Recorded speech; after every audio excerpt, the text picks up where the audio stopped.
Praise the Lord. Hallelujah. പ്രിയ സഹോദരങ്ങളെ, ഇന്ന് നാം ധ്യാനിക്കുന്നത് പത്രോസ്ലീഹായുടെ 1-ാം ലേഖനം 2-ാം അധ്യായം 19-ാം തിരുവചനം. അവിടെ വചനം വെളിപ്പെടുത്തുകയാണ്: അന്യായമായി പീഡിപ്പിക്കപ്പെടുമ്പോൾ ദൈവചിന്തയോടെ വേദനകൾ ക്ഷമാപൂർവം സഹിച്ചാൽ അത് അനുഗ്രഹ കാരണമാകും. സഹിച്ചാൽ അത് അനുഗ്രഹ കാരണമാകും. ഈ വചനം പറയുമ്പോൾ ഞാൻ പെട്ടെന്ന് ഓർമ്മ വരുന്നത്, കുറച്ച് മാസങ്ങൾക്ക് മുമ്പ് അച്ഛൻ്റെ അടുക്കിലേക്ക് ഒരു ദമ്പതികൾ, ഭാര്യയും ഭർത്താവും കടന്നു വരാനായിട്ടിടയായി. ഇപ്പം ഞാൻ നോക്കുമ്പോൾ പോയ സഹോദരങ്ങളെ, ശരിക്ക് ഈ ഭർത്താവ് ഭാര്യനെ ശരിക്കും എൻ്റെ മുമ്പിൽ വെച്ചിട്ട് ഇങ്ങനെ കുറ്റങ്ങൾ മാത്രം പറഞ്ഞിങ്ങനെ ശരിക്കും ഹരാസ് ചെയ്യാന്ന് പറയില്ലേ, ആ വ്യക്തിയുടെ വ്യക്തിത്വത്തെ ചവിട്ടി മെതിക്കുന്നത് പോലെ ഇങ്ങനെ കിരി എന്ന് പറഞ്ഞുകൊണ്ടിരിക്കുകയാണ്. പക്ഷെ ഞാൻ നോക്കുമ്പോൾ ഈ സഹോദരി ഒരു ക്രിസ്തീയ ചൈതന്യത്തോടെ ഒരു ചെറു പുഞ്ചിരിയോടുകൂടി ഇങ്ങനെ ഇരിക്കുകയാണ്. ശരിക്കും പറഞ്ഞാൽ അത് കേട്ടപ്പോൾ എനിക്ക് തന്നെ ഭയങ്കര അസ്വസ്ഥത തോന്നി. സംഭവം എന്തെങ്കിലും ഉണ്ടെങ്കിൽ തന്നെ ഇതുപോലെ ഹരാസ് ചെയ്യുന്ന, അതായത് ഒരുപാട് വേദന പറയുന്നതും ജീവിത പങ്കാളിയെ കുറിച്ചിട്ടുള്ള, ഭാര്യയെ കുറിച്ച് അല്ലെങ്കിൽ ഭർത്താവിനെ കുറിച്ച് വേദന പറയുന്ന, എന്നാലും ഇങ്ങനെ ചെയ്തു അല്ലെങ്കിൽ ഇങ്ങനെ ചെയ്തു, അല്ലെങ്കിൽ എൻ്റെ ഭർത്താവ് ഇങ്ങനെ ചെയ്തു എന്നൊക്കെ പറഞ്ഞ് നമുക്ക് മനസ്സിലാക്കാം. ഇത് ശരിക്കും ആ വ്യക്തിയുടെ വ്യക്തിത്വത്തെ നശിപ്പിക്കുന്ന വിധത്തിൽ ഇങ്ങനെ കുത്തിക്കൊണ്ടിരിക്കുകയാണ്. ഈ പുള്ളിക്കാരിയാണെങ്കിൽ ഒരു പുഞ്ചിരിയോടുകൂടി ഞാനപ്പോൾ ശരിക്കും ഇതെല്ലാം കഴിഞ്ഞ് സഹോദരി എങ്ങനെയാണ് ഈ ഭർത്താവ് ഇതുപോലെ ശരിക്കും നമ്മുടെ ആ വ്യക്തിത്വത്തെ തന്നെ നശിപ്പിക്കുന്ന വിധത്തിൽ ശരിക്കും സംസാരിക്കുമ്പോൾ എങ്ങനെ പിടിച്ചു നിൽക്കാൻ പറ്റുമെന്ന് ചോദിച്ചു.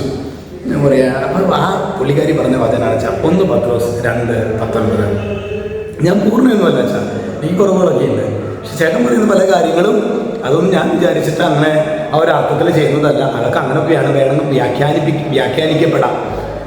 എന്നിട്ട് പുള്ളി പറഞ്ഞ വചനമാണ്: അന്യായമായി പീഡിപ്പിക്കപ്പെടുമ്പോൾ ദൈവചിന്തയുടെ വേദനകൾ ക്ഷമാപൂർവം സഹിച്ചാൽ അത് അനുഗ്രഹ കാരണമാകും.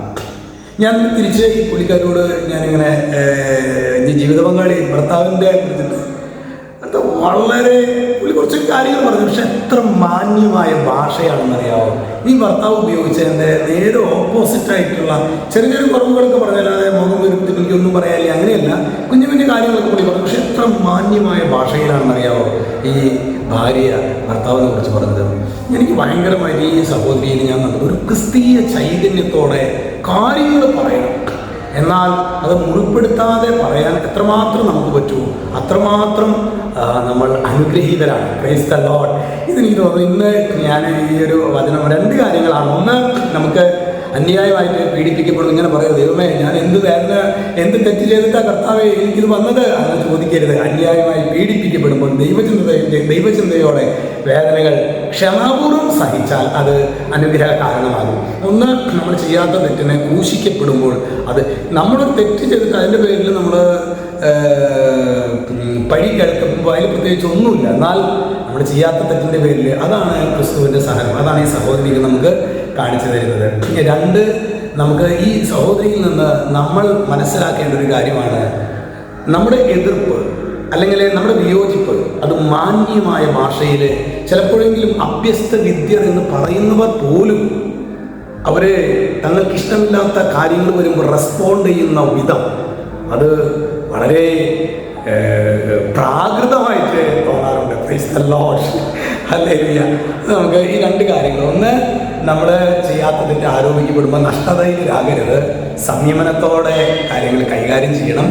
തമ്പുരാനെ ഓർത്ത് ആ സമയത്ത് വേദനയിടല്ലേ യേശുവേ നന്ദി എന്ന് പറയാൻ ഈ വചനം 1 പത്രോസ് 2:19 ഓർക്കണം. 2ാമത്തെ കാര്യം, നമ്മുടെ വിയോജിപ്പുകൾ മാന്യമായ ഭാഷയിൽ പറയാൻ വേണ്ട, അതൊരു അഭിഷേകമാണ്. അഭിഷേകത്തിന് വേണ്ടി നമുക്ക് പ്രാർത്ഥിക്കാം. പിന്നെ പ്രത്യേകമായിട്ടുള്ള ഒരു പ്രാർത്ഥന റിക്വസ്റ്റ് ഉള്ളത്, ഇന്ന് ഫോട്ടാശ്രമത്തിൽ അവിടുത്തെ ഒരു വചന ശുശ്രൂഷ, അതുപോലെ പരിശുദ്ധ കുർബാനയുടെ ആരാധനയ്ക്ക് പോവുകയാണ്. അതൊരു ലൈവ് ശുശ്രൂഷ കൂടിയാണ്. നമ്മുടെ പ്രാർത്ഥനയിൽ പ്രത്യേകം ഓർത്തേക്കണം കേട്ടോ. സ്വർഗ്ഗം നമ്മെ അനുഗ്രഹിക്കട്ടെ. രക്ഷിതാവായ യേശു ക്രിസ്തുവിൻ്റെ നാമത്തിൽ ആശീർവദിക്കുന്നു, ഇപ്പോഴും എപ്പോഴും എന്നേക്കും. ആമേൻ.